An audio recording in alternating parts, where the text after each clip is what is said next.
नमस्कार, मैं Dhananjay Kumar the public India में आपका स्वागत है। बिहार चुनाव को लेकर घमासान मचा हुआ है। दोनों गठबंधन, चाहे एनडीए हो या महागठबंधन, दोनों कोई कोर कसर बाकी नहीं रखना चाहते।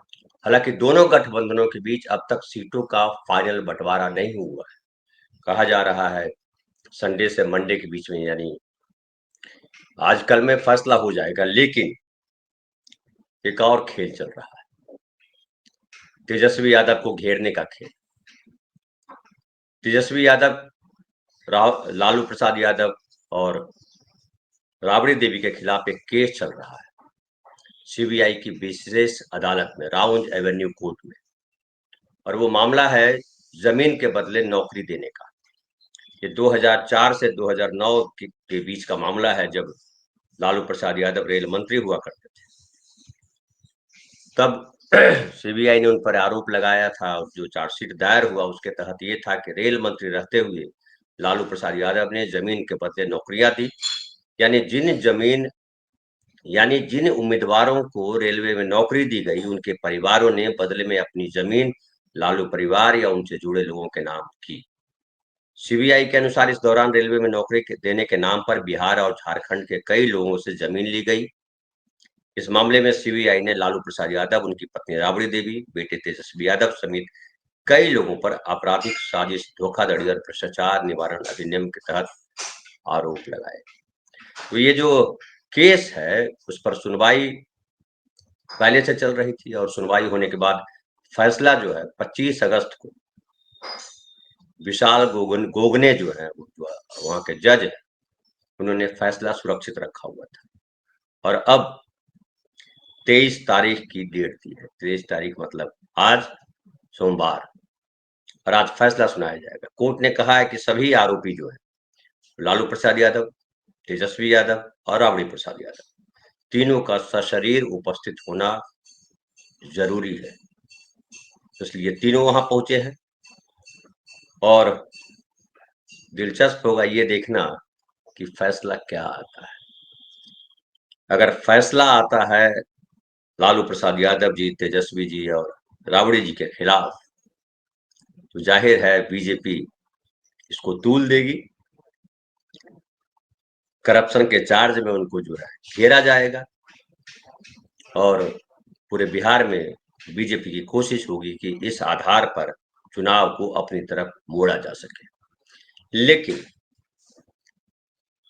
पिछले 11 सालों में बीजेपी ने जिस तरह से इस्तेमाल किया है संवैधानिक संस्थाओं का, कोर्ट का, जजेस का, सीबीआई का, ईडी का, इनकम टैक्स डिपार्टमेंट का, विश्वसनीयता जीरो है। मान लीजिए कि तेजस्वी यादव, लालू प्रसाद यादव, राबड़ी देवी को कन्विक्ट किया जाता है, तो भी जो राजनीतिक अखाड़ा है बिहार में, जो सजा हुआ है दोनों तरफ, लोगों को ये विश्वास दिलाना आसान नहीं होगा कि इन्होंने करप्शन किया है। और अगर समझिए कन्विक्ट नहीं होते हैं, बरी कर दिया जाता है, वैसे स्थिति में संभव है कि तेजस्वी यादव को इससे फायदा मिले।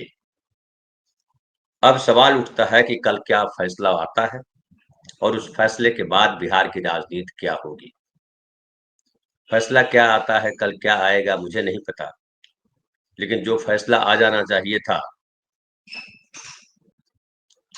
25 अगस्त को, अगस्त के बाद सितंबर बीत गया, सितंबर के बाद अक्टूबर आ गया, लगभग 1.5 महीना हो गया। 1.5 महीना इस फैसले को क्यों रोक के रखा गया, ये सबसे बड़ा सवाल होगा। और 1.5 महीना अगर रोक के रखा गया, तो क्या ये राजनीतिक कारण से रोक के रखा गया कि जब चुनाव का वक्त आएगा, ऐन चुनाव के बीच तेजस्वी यादव को घेरा जाएगा? अगर ऐसी रणनीति थी, तो फिर ये बीजेपी के खिलाफ जा सकता है। चूंकि बिहार में जो चल रहा है उसमें साफ साफ है कि बीजेपी ने जो खेल खेला पिछले कुछ वर्षों में, राष्ट्रीय स्तर पर जो खेल है तो अलग है, बिहार के स्तर पर अगर बात करें तो बिहार में हिंदू मुसलमान नहीं चल पाया, क्योंकि नीतीश कुमार ने हिंदू मुसलमान चलने नहीं दिया। घुसपैठिया को मुद्दा बनाने के लिए बीजेपी ने अथक प्रयास किए हैं। 2 दिन पहले अमित शाह जी ने वापस, मैंने आपको कल बताया था कि अमित शाह जी ने फिर से हिंदू मुसलमान मुद्दे को खड़ा करने की कोशिश की, लेकिन बिहार में वो खड़ा होता दिखाई नहीं पड़ रहा है। उसकी वजह नीतीश कुमार रहे। नीतीश कुमार, उम्र हो गई है उनकी, उनका जो बिहेवियर है वो बताता है कि अपने होशो हवास में नहीं है। ये भी चर्चा में है कि इस बार अगर नीतीश कुमार को आगे करके इंडिया एनडीए गठबंधन जीत भी जाता है तो नीतीश कुमार को मुख्यमंत्री नहीं बनाया जाएगा। और नीतीश कुमार को अगर मुख्यमंत्री नहीं बनाया जाएगा तो जाहिर है बीजेपी का मुख्यमंत्री होगा। और बीजेपी का मुख्यमंत्री होने का मतलब है कि बिहार में वही उन्माद खड़ा करना जो मध्य प्रदेश में हो रहा है, जो उत्तर प्रदेश में हो रहा है, जो राजस्थान में हो रहा है या बीजेपी शासित राज्यों में हो रहा है। उसमें 2 बड़े इशू आते हैं। एक आता है हिंदू मुसलमान यानी सांप्रदायिक राजनीति।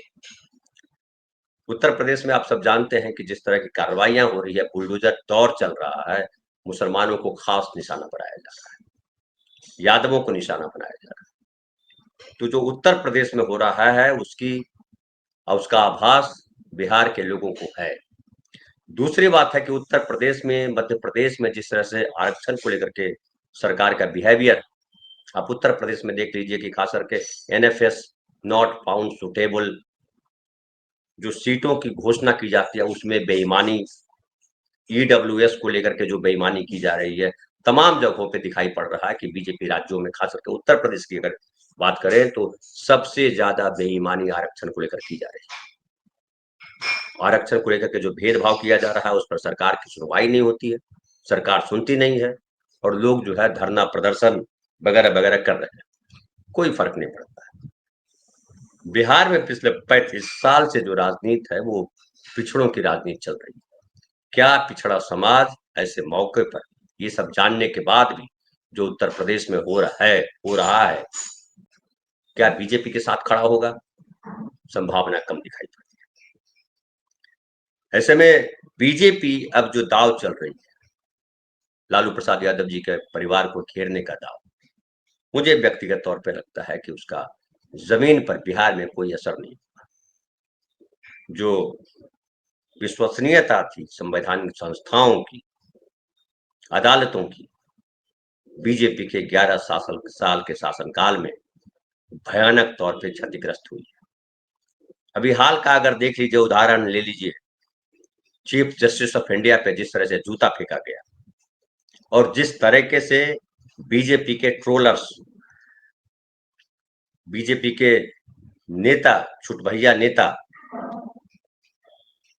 सीजीआई के खिलाफ अभियान चला रखा है। वो अभियान बताता है कि दलितों को लेकर के, पिछड़ों को लेकर के क्या उनके मन में है, अदालतों को लेकर के क्या उनके मन में है।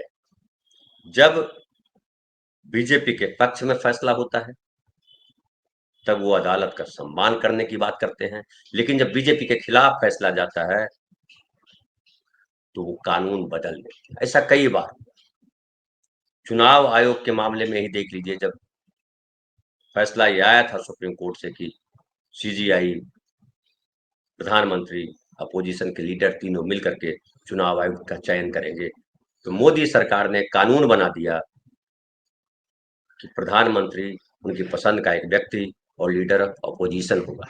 सीजीआई को बाहर निकाल दिया, ये कानून बना दिया। फिर एक कानून बनाया बीजेपी सरकार ने, मोदी सरकार ने, कि ये जो मुख्य चुनाव आयुक्त हैं उन पर किसी किस्म का मुकदमा नहीं किया जा सकता है। ये बीजेपी ने कानून बनाया, और एक तरह से कहिए कि मुख्य चुनाव आयुक्त को कुछ भी करने का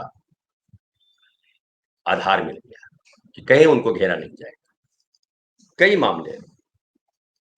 अब बिहार में जब तेजस्वी को घेरने की कोशिश होगी, तेजस्वी के खिलाफ ये फैलाया जाएगा कि ये देखिए करप्शन किया है, तो बिहार में जिस तरह से करप्शन का बोलबाला है, बिहार में जिस तरह से नरेंद्र मोदी जब चुनाव प्रचार करने गए थे पिछली बार, जब नीतीश कुमार उनके साथ नहीं खड़े थे, तो जिस तरह से क्रम से, लाइन से घोटालों का जिक्र किया था नरेंद्र मोदी, उसके वीडियोज सोशल मीडिया पर हैं। लेकिन कहीं जब नीतीश कुमार साथ होते हैं तो नीतीश कुमार की जय जयकार करते हैं नरेंद्र मोदी, अमित शाह। जब नीतीश कुमार अलग होते हैं तो नीतीश कुमार की तमाम बुराइयां उनके सामने खड़ी हो जाती है। लालू प्रसाद यादव जी के साथ जो किया गया, चारा चोर उनको अक्सर बोला जाता है, लेकिन जगन्नाथ मिश्रा ने जो इस कहा जाता है कि जो चारा घोटाला जो हुआ था उसके बुनियाद में जगन्नाथ मिश्रा थे, उनको कोई चारा चोर नहीं करता। उनके बेटे नीतीश सरकार में मंत्री। तो करप्शन को लेकर के मोदी सरकार किस तरीके का बिहेव किया है, ये हम सबके सामने है। वो महाराष्ट्र में उदाहरण है, गुजरात में उदाहरण है, उत्तर प्रदेश में उदाहरण है, पूरे देश भर में ऐसे उदाहरण है कि जो कहती है बीजेपी सरकार, जो कहते हैं नरेंद्र मोदी करप्शन को लेकर के जीरो टॉलरेंस, वो जीरो टॉलरेंस उनके नेता, अपने नेताओं के बीच दिखाई नहीं पड़ता है। वो जीरो टॉलरेंस तब गायब हो जाता है जब कोई दूसरे दल का नेता करप्शन के चार्ज में फंसता है और इनके पास आ जाता है, इनकी पार्टी में शामिल हो जाता है या इनके गठबंधन में शामिल हो जाता है, करप्शन के चार्जेस हटा दिए जाते हैं। तो ये तमाम चीजें बताती है कि करप्शन को लेकर के अगर तेजस्वी यादव को वहां घेरने की रणनीति की जाएगी तो वो रणनीति खारिज हो जाएगी, दूध जिसको कहते हैं कि फलदायी नहीं होगी। अब ये भी है कि अब तक फैसला नहीं हुआ है, तो क्या कहा जा रहा है कि राहुल गांधी वही हैं, राहुल गांधी से उनकी मुलाकात हुई और महागठबंधन की सीटों का फैसला हो जाएगा, ये भी आ रहा है। और ये है कि अभी बिहार में जो स्थिति है उसमें तेजस्वी यादव मुख्यमंत्री पद के सबसे बड़े दावेदार हैं। महागठबंधन की जीत की तमाम संभावनाएं देखी जा रही है, और उसकी बड़ी वजह ये भी जान लीजिए कि नीतीश कुमार अब जब कमजोर हो गए तो उनके समर्थक भी मानने लगे हैं कि नीतीश कुमार को मुख्यमंत्री नहीं बनाया जाएगा, उनका इस्तेमाल होगा। और वैसी स्थिति में जो दलित हैं, जो पिछड़े हैं, जो अति पिछड़े हैं, जो नीतीश कुमार के वोटर महिलाएं हैं, उन सबको ये डर है कि बीजेपी अगर सत्ता में आई तो गड़बड़ी हो जाएगी। और कुल मिलाकर के जो बिहार का जो सीन है, बिहार का सीन महागठबंधन के पक्ष में है, तेजस्वी यादव के पक्ष में। अब देखना है अदालत में क्या फैसला आता है, और उसके बाद जो सबसे बड़ी जन अदालत है, जो चुनाव है, जिसका परिणाम 14 नवंबर को आएगा, उसमें क्या होगा ये जानना सबसे दिलचस्प है। बहुत बहुत धन्यवाद, फिर मिलते हैं कल किसी नए विषय पर।